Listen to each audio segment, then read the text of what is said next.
A bunch of selfie videos on your camera.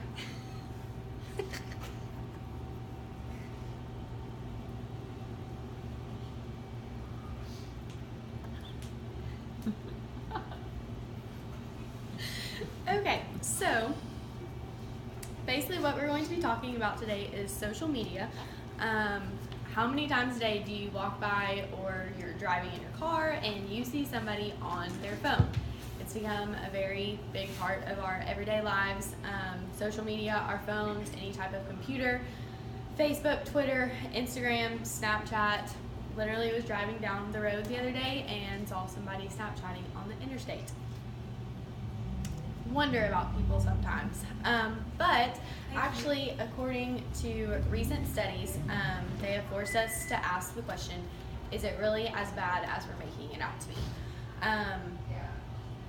Basically, social media provides a lot of social awareness. So, for example, within news, with so much of the global community being nearly constantly connected to social media, delivering news alerts on social media channels reaches more people faster, according to AgriWall, which this is definitely very true. If a tornado is happening, or if forest fires are going on, or if there's a tsunami on the other side of the world, or even with the stuff that's been going on with Trump and the election and all of that, our phones and the internet is the first place that we go to figure out all of this information. It makes it very easy for news people to get all of that out there. Next thing would be disaster relief. So when to help, how to help, ways to contribute to help, ways to donate money so you can help. For example, especially here in Tennessee with the big Gatlinburg fires that we had a few months ago, social media was the first place that everybody went to figure out how they were getting supplies to Gatlinburg. A lot of people drove and donated clothes and food and stuff to them, so that provided a big relief in all of those fires, and a lot of that came strictly through social media and the internet. Next way for social awareness is in areas of culture. So different areas of development and art, engineering, and charity. Basically, you can figure out a lot about other types of culture on the internet and on social media. Social media specifically gives people in the same culture a way to connect to each other. They can figure out personal knowledge, discover things, discuss important topics. You can create a discussion board where if you are connecting with somebody in the same culture that's overseas, you can discuss different important things that are going on in your lives. And that's according to social media and society. And then the next big way that social media plays into this is education in the workplace. So it's used in school. It provides a really easy way for kids to get their research through the internet and through online public libraries. And then also with the workplace, there's different things such as, like for example, with me managing, if I have somebody who turns in an application, I can look them up on social media.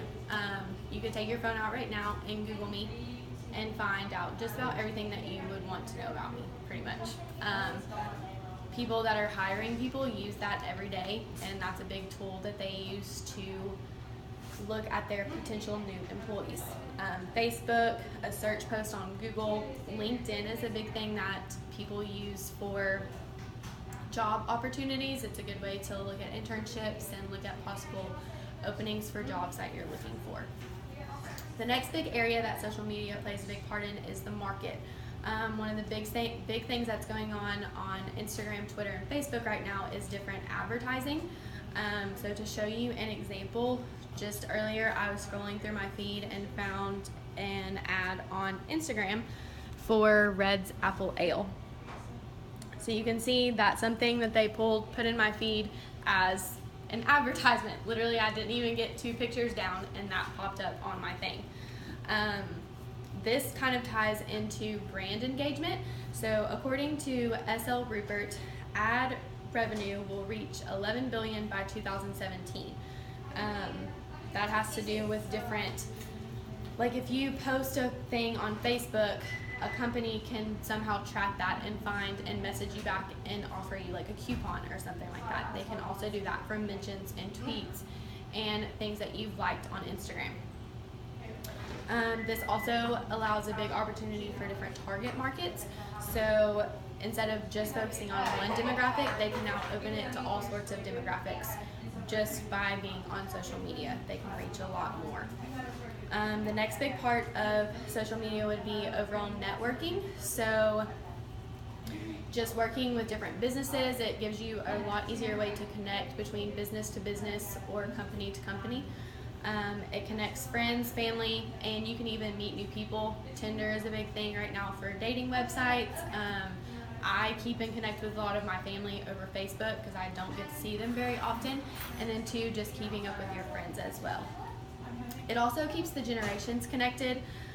According to the social networking, 74-year-old demographic is the fastest growing in social media. So they went from 4% to 16% from 2008 to 2010 in what percentage of their age group is on social media. So they're using social media as a way to connect with the younger age groups and stay in touch with them and stay as tech savvy as they can. So basically, to summarize everything, social media is a big, huge part of our lives. It does play a very important role in everything that we are doing, and it's going along with our society and speeding everything up. So yes, there are the downfalls, but social media definitely is a lot more helpful than it is harmful. And I hope that through all of this, you can kind of see why it's so important to everything that we do.